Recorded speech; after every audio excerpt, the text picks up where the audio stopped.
These funding gaps, sequesters and so forth, are actually fairly routine. According to the Congressional Research Service, funding gaps and government shutdowns have occurred in the past when Congress and the President did not enact regular appropriations bills by the beginning of the fiscal year. They've also occurred when Congress and the President did not come to an agreement on stopgap funding through a continuing resolution. 6 fairly lengthy funding gaps occurred from fiscal year 1977 to fiscal year 1980. Do you even remember them, ladies and gentlemen? Ranging from 8 to 17 full days. It's when the government was actually shut down. Subsequently, the durations of funding gaps shortened considerably from FY 1981 to FY 1995. 9 funding gaps occurred with durations of up to 3 days. A significant exception to the trend occurred in FY 1996 when Clinton and the 104th Congress, the Gingrich Congress, engaged in extended negotiations over budget policy. 2 funding gaps and corresponding shutdowns amounting to 5 days and 21 days ensued. There have been no similar funding gaps since FY 1996. Isn't it something people, balanced budget under Clinton, look how we cut. Now you know how. The Republicans forced it. They forced it by shutting down the government. And let me ask you a question. Did anybody die as a result of that? Were there plane crashes as a result of that? Did we have the failure to invent new drugs as a result of that? Were people eating rancid meat as a result of that? When the government was shut down for 3 weeks? No, of course not. Also, federal employees who've been affected by shutdowns historically have received their salaries retroactively. Federal employees who have been affected by shutdowns historically have received their salaries retroactively. So on and on we go about the sequester, the sequester, the sequester. It's like a couple of weeks ago, on and on we went about Obama's State of the Union address, on and on, as if that meant crap. And I said, you won't even remember anything in it, and you don't, do you? I don't, which is why I don't spend a lot of time on it. And even this sequester, I spent time explaining what it's not and how this is a political strategy on Obama's part from day one. Meanwhile, our country really is facing dire problems, and Obama has really launched heat-seeking political missiles into the soft belly of the nation. And we are not responding as conservatives, as Republicans, as independents, as Americans to this. It's not a question of what Obama's doing to the Republicans. It's not a matter that he wants to destroy the Republican Party. Ladies and gentlemen, he's aiming all this at us, at you and me. The Republican Party is a foil. Oh, he's trying to destroy the Republican. The Republican Party's destroying itself. It's destroying itself because it cannot wean itself off of Karl Rove or John Boehner or all the rest of them. It cannot wean itself off of false prophets like Chris Christie and the rest of them. Meanwhile, Obama is trying to change our society. He's trying to reshape how we live. He's trying to drag us down. He thinks whatever we've acquired, whatever success we have, is unjust. It's unearned. He thinks it's built on a society that's unjust. And that's what Obamacare is all about. He has unleashed this monstrous law that is gobbling up bit by bit more and more of your liberty, more and more of your choices, more and more of your opportunity. And they're doing the same thing with the Environmental Protection Agency. The old Soviet Union is gone. The 5-year, 10-year plans, they're all gone. They're gone from the Soviet Union. That is Russia. But they've been dusted off and picked up by the Environmental Protection Agency. And the Environmental Protection Agency reaches into your garage. It reaches into your toilet, into your shower. It reaches into your kitchen. It attacks farms. It attacks your car. It is all over the place. And its goal is not to make your life easier. Its goal is not to preserve your liberty and the assets that you've acquired over your lives. Its goal is to take them and destroy them. Now, these 700 pages of new health care rules that were released today, are you going to read them? No. Is anyone going to read them? Well, obviously hospitals and various associations and doctors and and so forth will read them. But what about we, the people, the patients? Are we going to read a document that's 700 pages long? Of course not. Which is the point. This isn't representative government. This is government by administrative state, by regulation. And I'm going to read you the brief story in the Hill newspaper reporting on this from the Drudge Report, and tell me if you have a better understanding of what they're doing. The Obama administration on Friday released more than 700 pages of new regulations to implement portions of the Affordable Care Act. Fascinating that these people haven't been furloughed. There they are, working overtime to get this done. The 4 rules, which are scheduled for publication in mid-March, finalize both major and minor parts of the health care reform law that Congress passed in 2010. Look how sterile this reporter, Megan Wilson, reports this. Congress passed it. It was only the Democrats. They didn't pass it through regular order. They used a budget trick to avoid a filibuster. Several of the members of the Senate were not elected. They were appointed for a variety of reasons. 3 of the regulations are final, and they roll out the multi-state healthcare exchanges, one of the things that Chris Christie just bought into, and reforms to the insurance market, including provisions to encourage cost sharing, stabilize health insurance premiums, and prevent providers from denying coverage. This is how the media report now. Propagandists.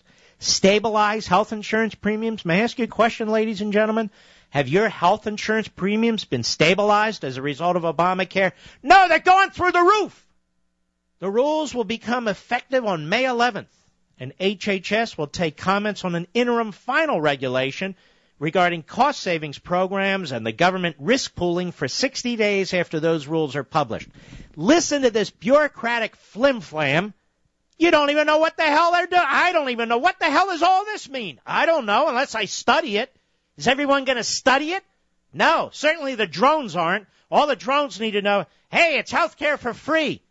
Dumb bastards, they don't understand. They're going down with the rest of us. The other rule is a proposal to implement the Small Business Health Options Program. Oh, that one. Making it effective January 1, 2015. Well, why are they putting in regulations today that won't take effect for about 2 years? To get it in place. That's why. To get it in place. Well, it appears to me, ladies and gentlemen, that the government's not shutting down exactly. Even with this sequester, look at this. This just continues. Over there at the EPA, they keep regulating. HHS, they keep regulating. The regulations are flying all over the place, ladies and gentlemen. This hasn't slowed them down one bit. How can that possibly be? I mean, after all, Obama's cutting the military. Little else. The sky's falling. Yes, you know what the sky's falling with? Regulations on your head. It's amazing what Obama can get done even with a sequester. This is a soft tyranny getting increasingly more aggressive. And when you hear people on TV and radio who don't get it, you should dismiss them. This isn't black helicopter stuff. I'm reading you the stories. I'm telling you what the debt situation is. I am using government figures. When I say it's unsustainable, it's because I have read the Social Security Trustees report. I have read the Senate that covers Medicare and Medicaid, their report. The trustees put out, and the chief actuary there, I believe his name is Richard Foster, as I recall, he put out his own report because he didn't think the trustees went far enough in explaining what the problems are. We have the former Comptroller General, Mr. Walker, running around the country warning us. How many more reports do we need from the government itself telling us this stuff is unsustainable to accept the fact that it's unsustainable? I don't care how many demagogues we have in Washington, starting with the top demagogue, Obama. The fact of the matter is, this is not about a sequester or a continuing resolution or any of the rest of it. This is about a frontal assault on our system. Oh, by the way, it's Friday night. You're going to go to the movies? Sure. Tomorrow's Saturday. Got Little League. Sunday, you know. Some will go to church. Some will sit there like a bunch of drones and watch the Sunday shows and so forth. Life goes on. But life is going to change. Our liberty is going to change if we don't figure out how to deal with this. Oh, well, they're having a meeting, the Conservative Political Action Committee meeting. Who gives a damn?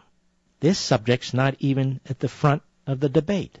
But we are going to debate whether Chris Christie was left out, and, of course, same-sex marriage. Isn't that amazing? Just as a sidelight, as an observation, when conservatives react to efforts by the left to advance their social agenda, it's called playing wedge issues. When the left seeks to advance their social agenda, that's called civil rights. Isn't it amazing? Isn't it also amazing that Obama is now in support of same-sex marriage in front of the Supreme Court, and a year ago he wasn't?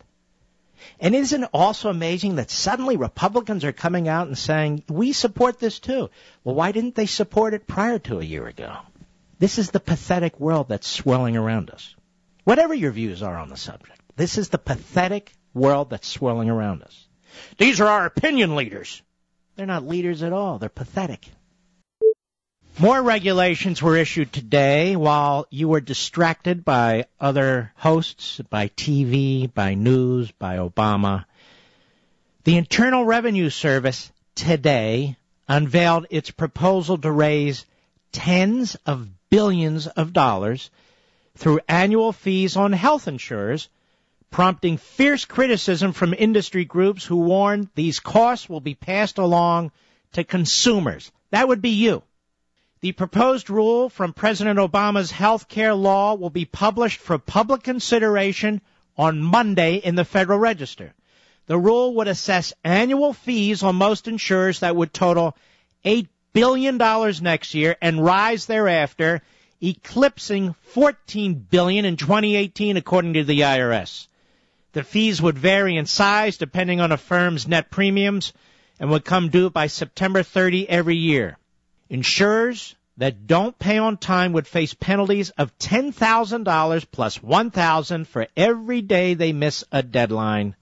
The IRS acknowledged concerns from outside groups who suggest that covered entities may attempt to recover a large portion of the fee from policyholders.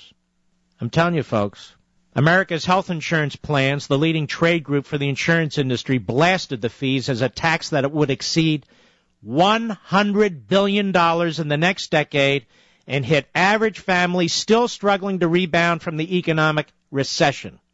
This is a new $100 billion tax on health insurance, said the group spokesman. Taxing health insurance is only going to make it more expensive.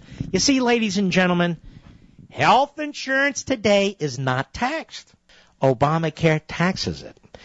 It doesn't tax you, it taxes the provider. The provider cannot swallow $100 billion in new taxes. But Obama and his law seek to conceal this from you.